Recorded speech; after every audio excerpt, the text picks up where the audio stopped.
How many people here have heard of Rachel Carson? Well, I want to ask you, who the hell was Rosa Parks? I'll answer that. You want me to answer that? Sure. She was a civil rights activist who refused to sit at the back of the bus, and this was back in 1955. Right. And started the civil rights movement. Right. You could sit on the front of the bus, or not at the back. Everyone in this room can do that. Rosa Parks was a seamstress and a civil rights activist, and she's African-American, sat near the front of the bus. I used to say at the front of the bus until someone passed me and I said, she wasn't actually at the front of the bus. Driver was in front of the bus. And you can be Rosa Parks. You can sit on the front of the bus. Any one of you. Or who the hell was Rachel Carson? She was just a woman who wrote a book. She had no idea.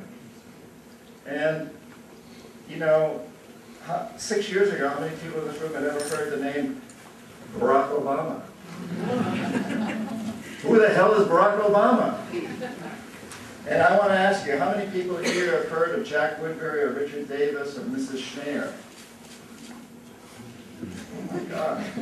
Well, Jack and Richard were my high school history and English teachers. And Mrs. Schneer was my third grade teacher. And I have to tell you, without those three individuals, I wouldn't be standing here today.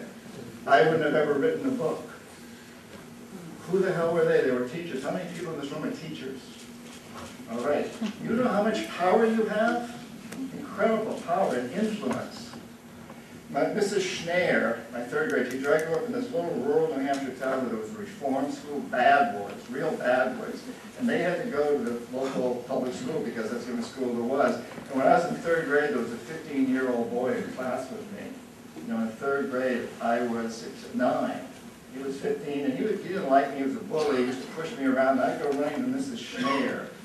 But she couldn't do much because we had a law in New Hampshire that everybody had to finish school, go to school through the age of 16.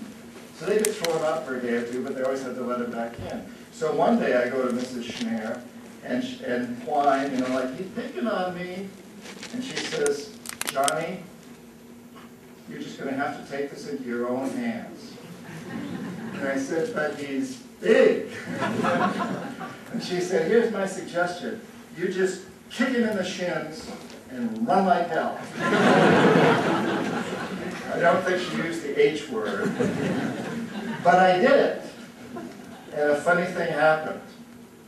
He cried. And then he became my friend and my ally, my protector. And it was an incredible lesson. Not only did I learn about dealing with bullies, you got some bullies, some corporate bullies here I think you got to deal with, and banking bullies.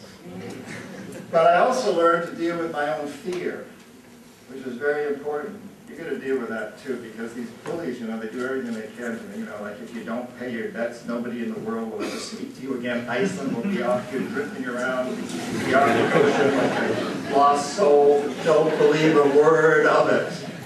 Argentina didn't pay their debts.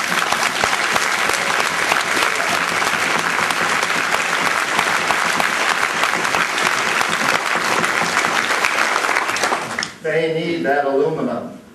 They're not going to close down these aluminum plants. They need that energy. And Argentina and a number of other countries didn't pay their debt, and they're not drifting around out there. So Mrs. Schneer taught me how to deal with bullies by my own fear.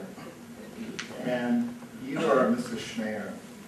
You are Jack Woodbury, my history teacher, Richard Davis, my English teacher. Who are they? My books have sold millions of copies around the world, and they're in every one of them. I wouldn't have written those, but they get as much credit as I do. Whoever you're sitting next to there may be the next president of this country, United Nations, Alcoa Aluminum, the energy company, who knows? But you've got tremendous influence. We all do. So I really urge you, look into your passions, whatever they are. Look into your talents, whatever they are. Use those. And let's move ourselves and move this country and move my country. And let's all head down this road to a sustainable, just, and peaceful world And if we all head in that same direction, you know, we're going to make this a great world for my 1.5-year-old grandson. And I really look forward to doing this with you. As I hang out in Iceland and talk to people, I had lunch with some brilliant up-and-coming politicians today, and I've been meeting with some amazing people. And the leadership that you're going to show the world, that you are showing the world, and are going to continue to show the world, is so very, very important. I know it doesn't feel good to be in this position of owing all this money you can't pay.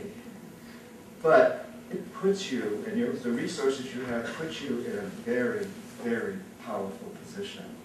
You're the first developed country, I think, ever, to be in any kind of a position like this. And the world is really watching.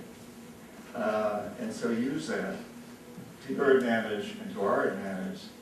We can all use this to make a much better world for all of our kids and our grandchildren. And I really look forward to moving down that path with you. And again, I thank Andre for writing that amazing book that he wrote, and I thank the production company for making this film that's going to premiere tomorrow night, and then I think again on Wednesday night. This is revolutionary. We're in revolutionary times. We're in times today that rival the agricultural revolution and the industrial revolution. We truly are. At times when technology has changed the way it did then, and it rivals that time, as I said before, when city-states became nations, because we're having a whole geopolitical revolution, and you're on the cutting edge of it. And I'm deeply honored to be sharing this time with you and with the people that I share the front up here with, and look forward to hearing from now, and I thank you very, very much.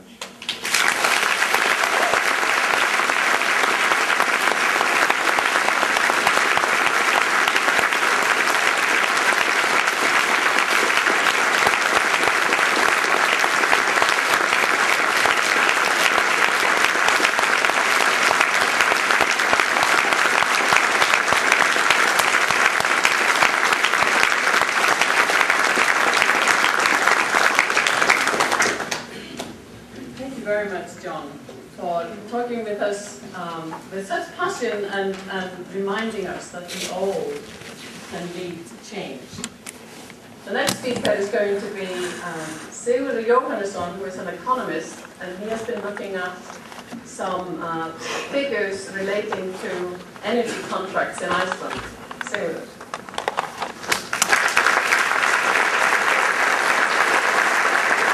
Thank you.